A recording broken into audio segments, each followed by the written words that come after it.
na verdade, a história do Rio Grande do Sul e do sul de Santa Catarina com relação ao Brasil, que é um lugar que é quase Brasil, né? Que é um lugar que se esforçou para ser Brasil e de vez em quando até consegue fingir que é, embora de certa forma não seja, e há razões para que não seja, se dá pelo seguinte: quando os continentes estavam unidos e se separaram, o Rio Grande do Sul e parte de Santa Catarina estavam unidos com a costa da Namíbia, né, que é a chamada Skeleton Coast, que é uma costa completamente retilínea. Quando separou, o Rio Grande do Sul foi aquinhoado com a maior costa retilínea do mundo.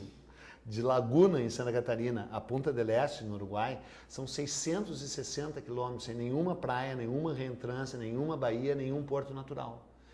E como o Novo Mundo, a América, foi incorporada ao grande jogo global que se inicia com o Colombo, com o Vasco da Gama, com o Américo Vespúcio, com o Cabral, via marítima, isso fez com que os caras simplesmente não conseguissem chegar lá, entendeu? Não tinha como, não tinha porto, não tinha como chegar, entendeu? Então era e é uma das costas mais difíceis do mundo para navegação.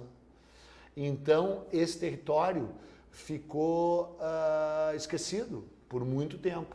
A única forma de entrar nele maritimamente era pelo Rio da Prata, né? E o Rio da Prata se chama Rio da Prata porque quando portugueses e espanhóis chegaram na foz desse rio gigantesco, acharam que era um estreito que ligaria com um suposto novo oceano, o Pacífico, que nem se conhecia. O Oceano Pacífico foi descoberto em 1519 pelo Magalhães, que cruzou lá embaixo no Estreito de Magalhães, num feito épico, e daí descobriu que existia um outro oceano, né? Porque o Colombo, quando chegou no Caribe, alardeou que tinha chegado na Índia, né? Achou que já tinha dado a volta completa, quando na verdade tinha uma massa continental enorme do Alasca à Patagônia, separando ele do objetivo dele. E, além de tudo, um oceano gigantesco, que era o Pacífico, separando ele mais ainda do objetivo dele, que era chegar na Índia. Então, quando em 1514 eles descobrem o Rio da Prata, eles acham que é uma passagem oceânica. E não era, mas em compensação ali eles descobriram, pelos índios que moravam ali, que nas nascentes desse rio existia um povo riquíssimo, cheio de ouro e de prata. Por isso que o rio se chama Rio da Prata. E esse povo existia, era o Império Inca, né? Então, eles ficam tentando chegar ao Peru pelo Rio da Prata. Mas o Pizarro chega por cima. Quando o Pizarro chega por cima e conquista o Peru, não tem mais nem sentido você fazer aquela viagem ali para baixo. E todo esse território fica abandonado. O Brasil Atlântico floresce de frente para a África e mais próximo da Europa, em Pernambuco, Bahia, com solo riquíssimo de mazapê, dando açúcar, e aquelas lonjuras do sul ficam lá abandonadas. Abandonada por europeu ou tinha? Claro, abandonada por europeu. Mas daí, essa é uma visão eurocêntrica. Daí você pode dizer, você está dando uma visão eurocêntrica. Sim, embora o mundo seja eurocêntrico que a gente vive hoje. Agora, todo novo mundo tem uma matriz indígena. E daí se reforça esse isolamento dessa área quando você estuda os índios. Porque é o seguinte, fica provado que esse lugar praticamente não é Brasil, porque o Brasil acaba no Vale do Paranapanema, que é o rio que separa São Paulo do Paraná. Se você estudar as tribos indígenas que viviam do Paranapanema para cima e do Paranapanema para baixo, elas são totalmente diferentes. As lá de baixo andavam já com pele, vestida, barará, era mais da etnia Guarani no coração do Paraná, oeste Santa Catarina e no coração do Rio Grande do Sul, enquanto que no litoral eram carijós, mas abaixo minuanos e charruas, índios que os gaúchos cultuam e veneram, porque na verdade a matriz do gaúcho, o gaúcho, que é uma figura extraordinária, né, cara, o centauro dos pampas, o gaúcho é mesmo macho pra burro, incrivelmente macho, agora sem piada, o gaúcho típico, o tal centauro mesmo, porque ele pegou duas matrizes porradésima, o charrua, que era um índio machésimo, entendeu, um indômito, índio de planície, que daí quando o branco chega com o cavalo, desenvolve uma ligação umbilical com o cavalo, vira quase a mesma coisa, se funde com o cavalo, vira centauro mesmo, como aconteceu com índios da planície norte-americana, especialmente índio sul, né, que a gente chama de Sioux, né, os índios sus e os Dakotas, Barará, que viraram índio cavaleiro, os Guaicurus, que foram os maiores cavaleiros de touro que ninguém dá bola, nem mais conhece, do Paraguai, Barará, índios guerreiros, e os Charrua, né? E aí junto chegam uns espanhol alucinado também lá na Argentina e no Uruguai, e dessa fusão entre charrua, fodões totais, com o espanhol fodão total também, né? Vai dizer que não é, surge o gaúcho. Então quer dizer, porra, né? Então, quando você vê esses índios, aquele lugar já era diferente, entendeu? Porque, pô, tu vai querer comparar com o índio baiano? Índio baiano tava lá na Bahia, índio carioca aqui no Rio Grande do Sul, no Rio de Janeiro, né, curtindo um marzão. Não que os índios daqui, especialmente do Rio de Janeiro, Tamoio, né, Tupinambá, não fosse fodão também, porque era. Mas os de lá tinham que lutar contra o inverno, cara. Eu gosto de fazer piada com isso, porque é o seguinte, é um chavão, né, mas é verdadeiro. Povo que não conhece a sua história está condenado a repeti-la, e povo que não sabe de onde veio não pode saber direito para onde vai, né? E então, ninguém não sabe bem essas histórias. Agora, toda a história é uma fabulação, né? A história é uma fabricação, a história de verdade não existe. Ninguém inventa uma história e conta aquela história, e ela adquire uma verdade, ela se torna mais verdadeira que a verdade, porque tu acredita, né?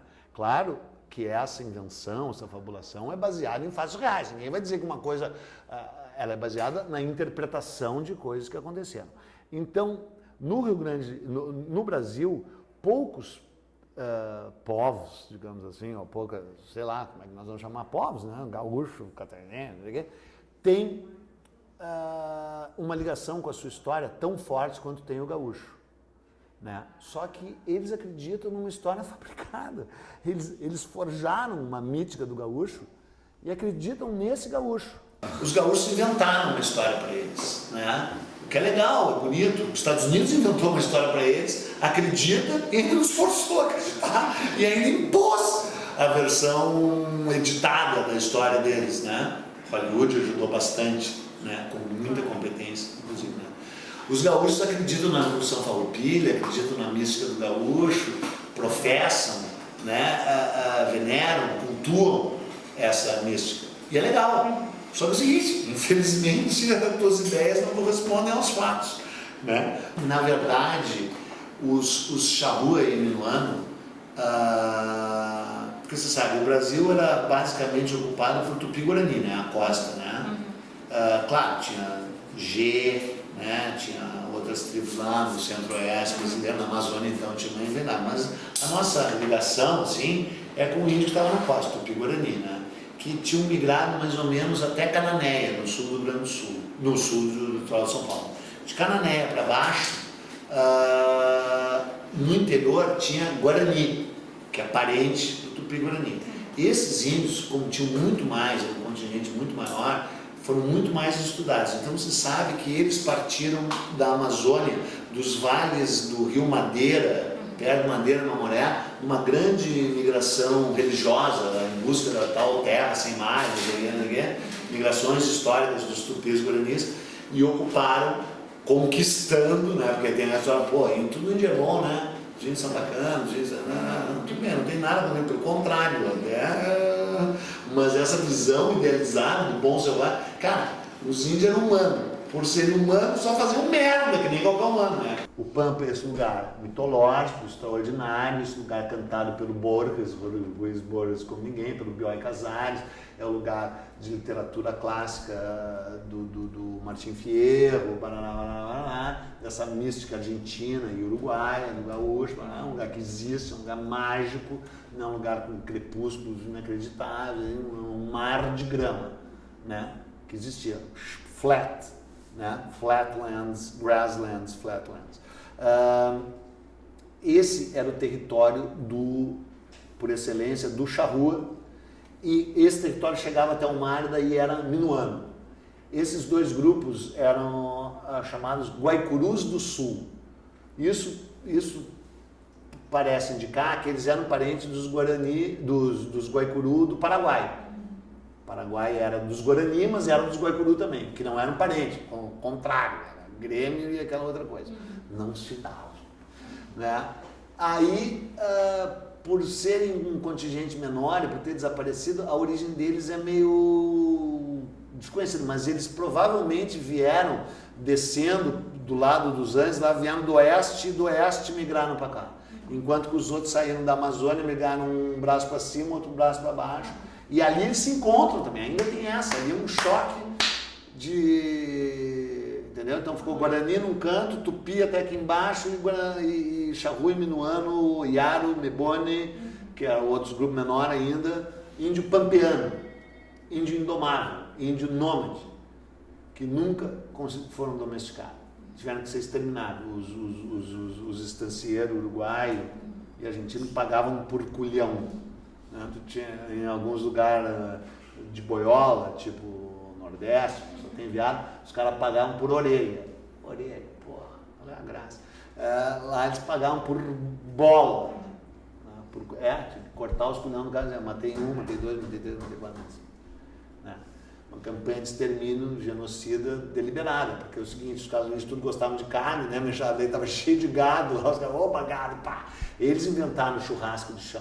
É o seguinte, gaúcho, eles tomavam mate, eles tinham o xiripá, que é tipo um poma, eles tinham toda a indumentária do gaúcho, com exceção da bombacha, e era charrua, entendeu? E o churrasco de fogo no chão, com espelho de pau, é charrua. Quer dizer, porra, o meu gaúcho é um charrua, né? Aí vem a colonização, o jeito que o Rio Grande do Sul é incorporado ao Brasil. E aí, que é onde o gaúcho que inventou uma história para si, ignora ou faz de conta que ignora. Na verdade, pior que nem faz de conta, ignora mesmo. O Rio Grande do Sul é uma extensão de São Paulo. Quem conquistou o Rio Grande do Sul e o incorporou ao Brasil foram os paulistas. Primeiro teve os bandeirantes. Tudo bem, era uma ação predatória de destruição das missões que não resultou em ocupação.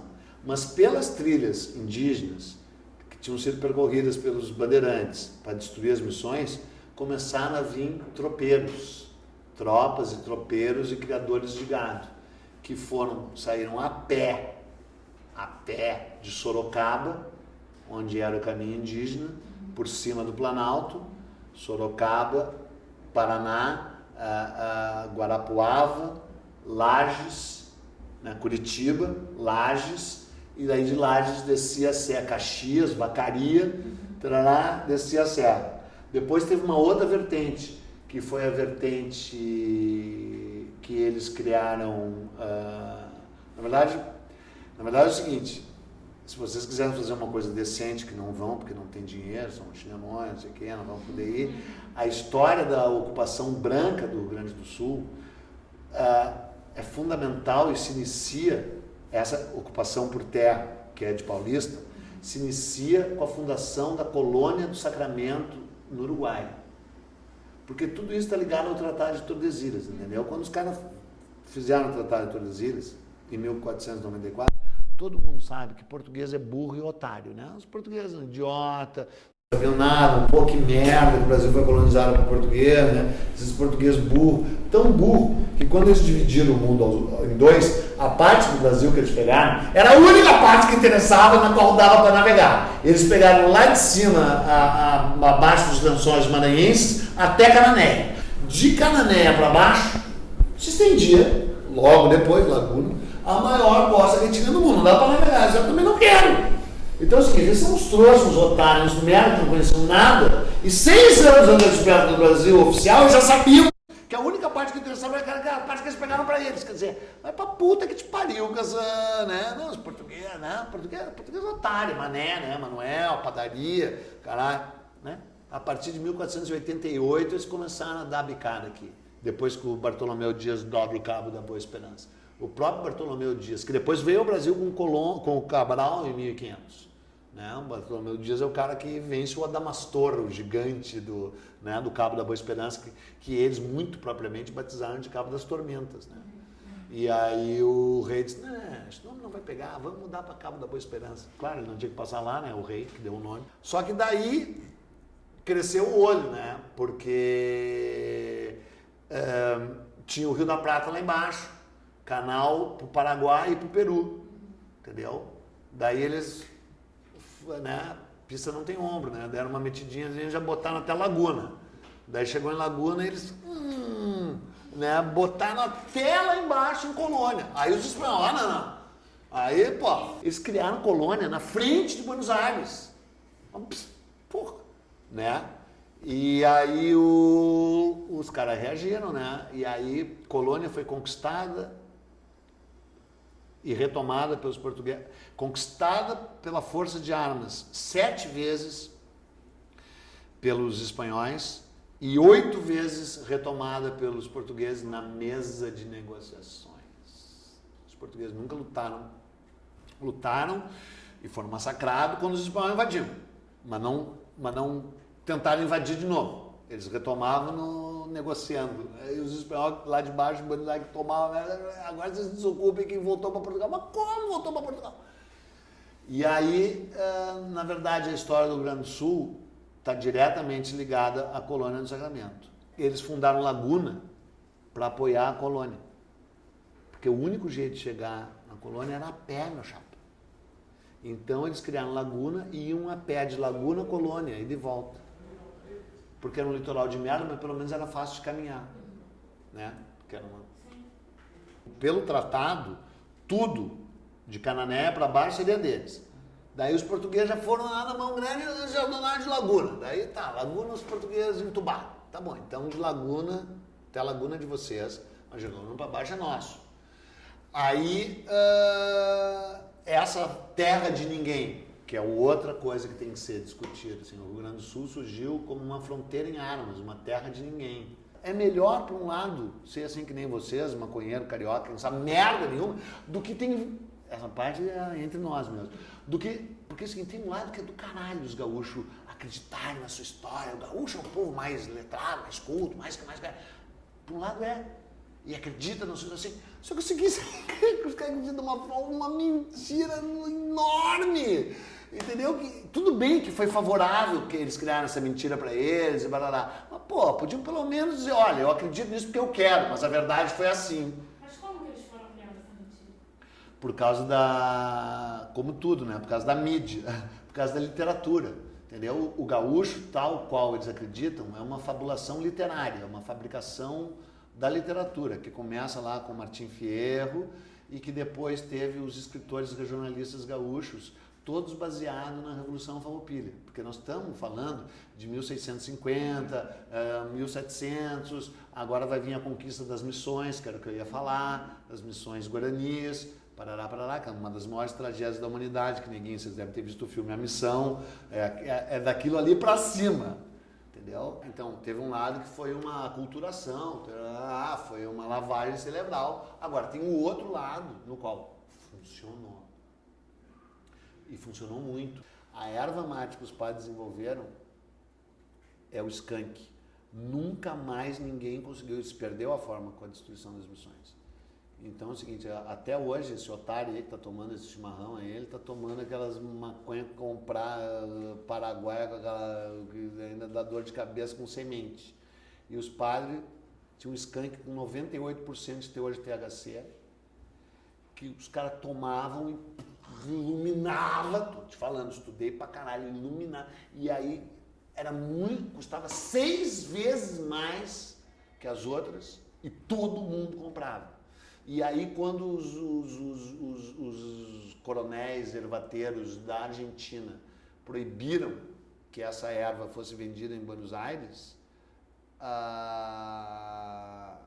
o Daniel Tendler, maconheiro, todos os maconheiros saíram quebrando tudo e exigindo que a erva voltasse, pagando 6 vezes mais, porque era muito melhor, por pesquisa genética e o método de plantio e a colheita, o caralho, Embrapa. E pum, sumiu essa água, não existe mais. Só tem um relato das pinas que tomavam, eles tomavam. O cara tomava chimarrão e fazia.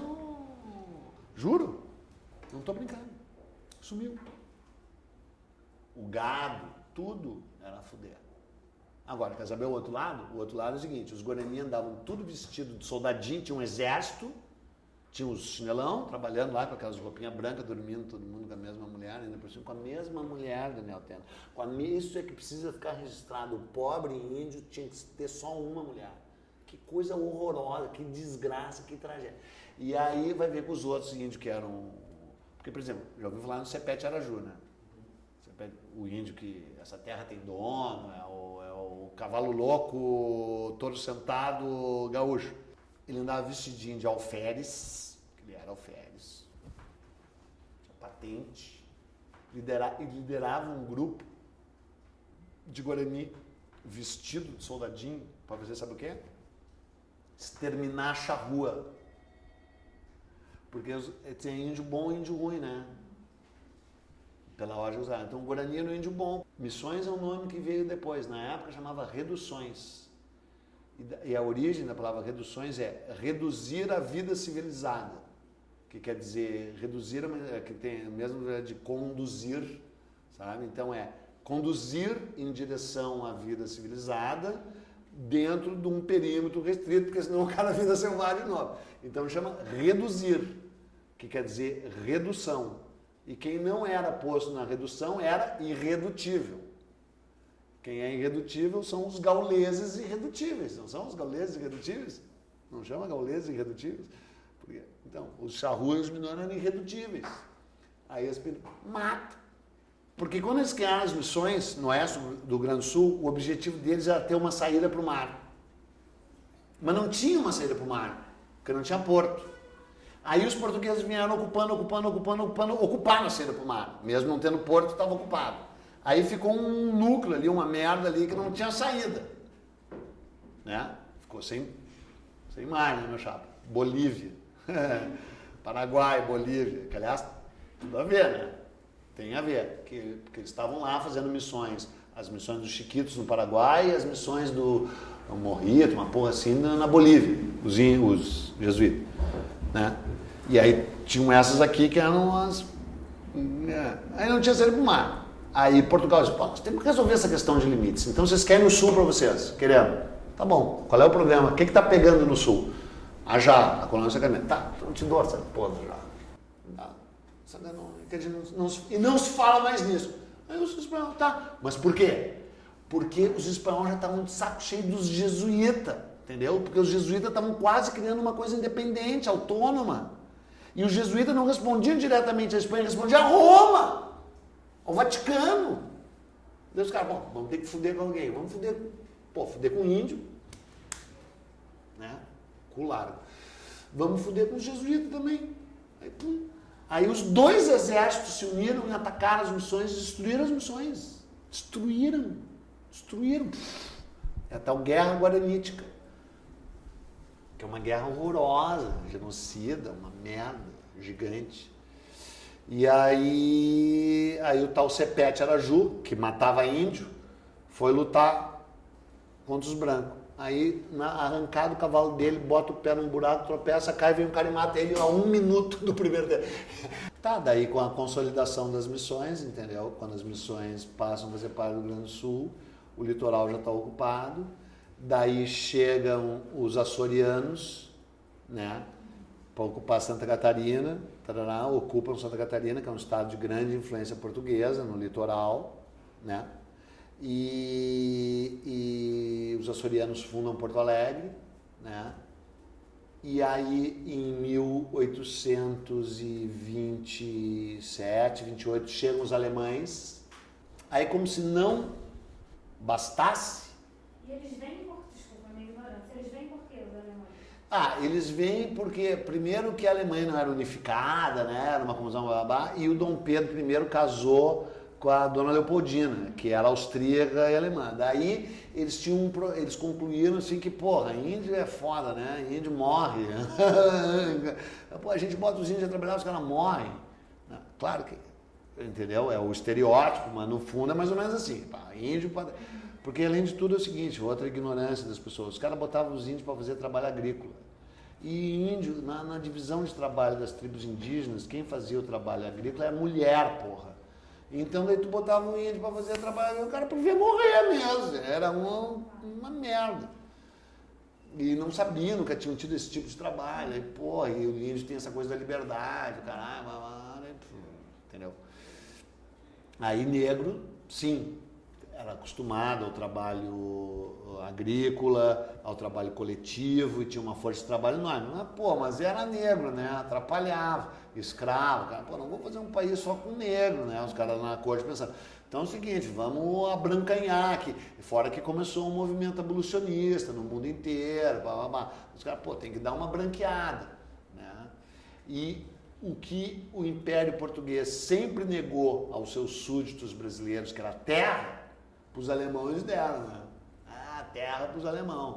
Só que também a mesma falcatrua. Quando chegaram lá era metade da terra, quem não dá, porque também os alemães tudo pobre. Entendeu? Era muito menos terras, ou então nem era terra, iam dar instrumento, iam dar isenção de imposto, iam dar semente, iam dar, pô, os caras chegaram lá, não tinha porra. Você não pode vir, que vai ter tudo, gestão, vai ter gestão. Era um subsídio, entendeu?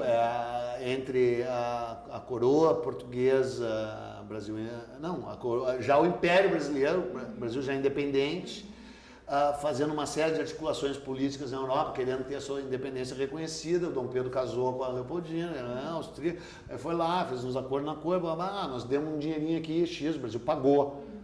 Não foi um presente, ao contrário, o Brasil pagou. Pagava a viagem dos caras. E os caras, em troca, cediam seus súditos para virem para uma vida nova, porque também estavam incomodando lá, né? Eram uns pobres, fudidos, não tinha emprego, não sei o quê, sem terra. Pega o MST e traz os caras para cá. Só que daí aquela falcatrua de duas partes, mas mais da parte do Brasil. Tanto é que a Prússia e depois a Áustria e depois a Alemanha proibiu os seus súditos de virem para cá, porque o Brasil nunca cumpria as suas promessas. Mesmo assim os caras perseveraram, alemão, como se não bastasse. Ainda chega realmente o principal povo do mundo, o italiano. O italiano. Que é o povo que inventou o banco, inventou o papel moeda, inventou a letra de câmbio, inventou o sistema bancário, inventou a máfia e inventou a pizza. Puta que pariu, né, cara? Precisa inventar mais alguma coisa? Né? E ainda tudo termina em pizza. Da merda termina em pizza. Ou seja, não, italiano, né? Italiano é foda, né? Mas daí foi pior ainda no sentido da falcatrua, porque daí teve a ver com o Império também, 1875, mas daí já teve a ver com a província do Rio Grande do Sul. O governo provincial gaúcho se envolveu na história também, não era só o governo imperial. Mas daí nenhum cumpriu merda nenhuma, daí as flatlands, os vales, já estavam ocupados pelos alemães, os caras mandaram os caras lá pra Serra Gaúcha, cara, a pé. Os caras saindo de Porto Alegre a pé pra Serra Gaúcha. Chegavam lá, tua terra. Gramado, Canela, porque hoje ninguém vai em Gramado, Canela, né? Que aliás acham que é alemão, né? Que finge que é alemão, mas é italiano pra caralho. Chega lá em Gramado, Canela, hoje, né? Oh, que beleza, agora chega a pé, sem porra nenhuma, só uma puta de uma mata, e uns índios que tinham sobrevivido, caigangue, bugre, né? Como chamava, caigangue G, não era do Tupi-Guarani, atacando, pô, uma merda, né, cara? Mas daí mesmo assim os caras perseveraram, e ponto, fim, acabou, agora eu quero a proposta da mina aí, porque... Não, é essa a história. E daí, só para então emendar e acabar com o Paraná e Santa Catarina, pra vocês pararem de me encher o saco, Santa Catarina é ultra estratégico, mas daí o Brasil tinha um litoral com tanto porto, com tanta coisa, que nem precisou tanto usar Paranaguá, a Baía de Paranaguá, que hoje é estratégica, o São Francisco do Sul, que hoje é Santa Catarina, né? E a ilha de Florianópolis, tudo com bons portos, bons caminhos indígenas que entravam direto para o interior, mas nem precisava usar, porque já tinha outros lugares até melhores, assim, Porto de Santos, Porto de São Vicente, o Rio de Janeiro, e o importante era garantir essa coisa aqui embaixo para daí depois ocupar esse meio.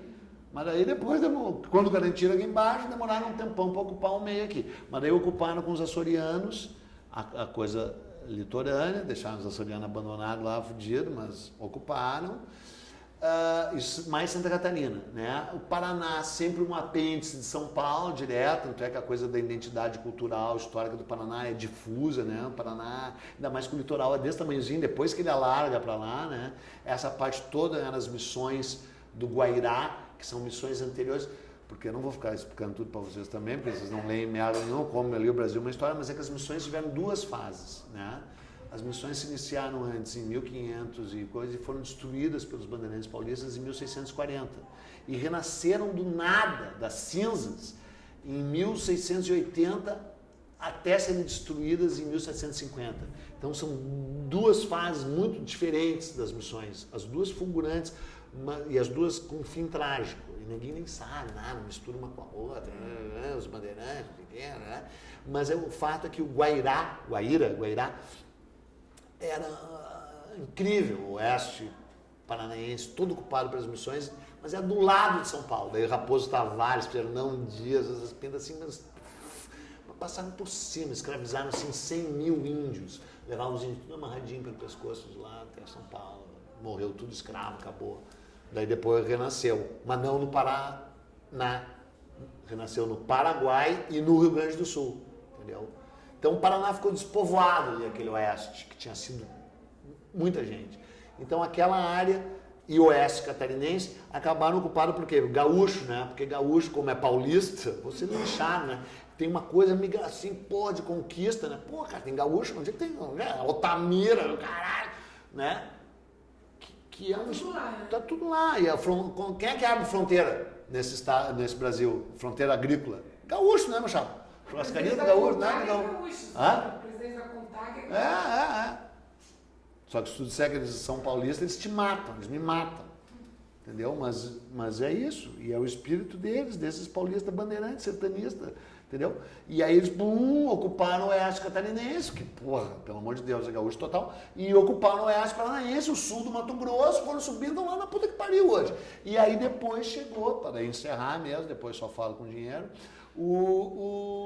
essa imigração polonesa, eslava, barará, que ocupou uma faixa dali. Os russos, né? Russo, bababá, bem tempo depois, até judeu. Mas isso, escravos africanos? Sim, tem. Mas tem, tanto é que o Porto Alegre é a capital brasileira com o maior número de terreiro depois de Salvador, né? Então tem.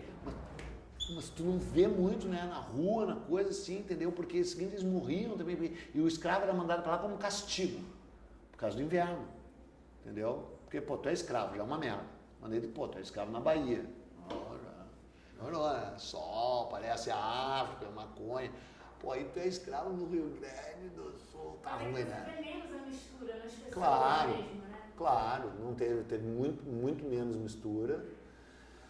E durante anos, inclusive, a historiografia clássica do Rio Grande do Sul oficial negou que tivesse negro, e tinha pouquíssimo, não tinha tão pouco assim, nem no Uruguai, tanto é que o Obdúlio Varela, el gran capitão, el negro, capitão da seleção uruguaia, que veio aqui no maior dia da história do futebol, 16 de julho de 1950, no Flamengo e no Vasco, vestindo a camiseta brasileira, né, no mausoléu do Maracanã, né, era el negro. Né? O Uruguai tem negro, entendeu? Mais que no Rio Grande do Sul, de certa forma. E o Rio Grande do Sul também tem. E de onde é que vieram isso? Do saladeiro, da charqueada, do terrível trabalho de salgar carne, né? Só que não teve tanta mistura, morreram muitos, né, tal. A fama de Pelotas é Rio Grande. A fama de Pelotas é o seguinte, cara. Foi o primeiro lugar do Rio Grande do Sul que teve dinheiro, os charqueadores.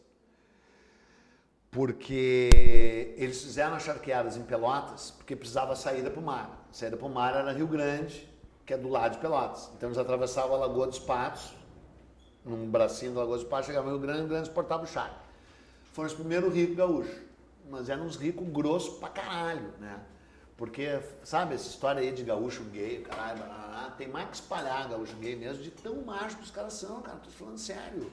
Sabe, não vou ficar defendendo o gaúcho, não estou defendendo o gaúcho. É que os caras são um macho tosco. Mas por quê? Porque surgiu a fama. Porque os estancieiros que ficaram ricos eram uns toscos, entendeu? Eles eram que nem deviam ser os senhores de engenho do 200 anos antes. Porque os caras estão... O Rio Grande do Sul está 200 anos atrasado com relação ao Brasil. 200. Os caras eram uns toscos, entendeu? Mas ficaram ricos. Daí disseram, pô, meu filho não vai ser tão tosco quanto eu. Mandou para Paris, que nem todo mundo.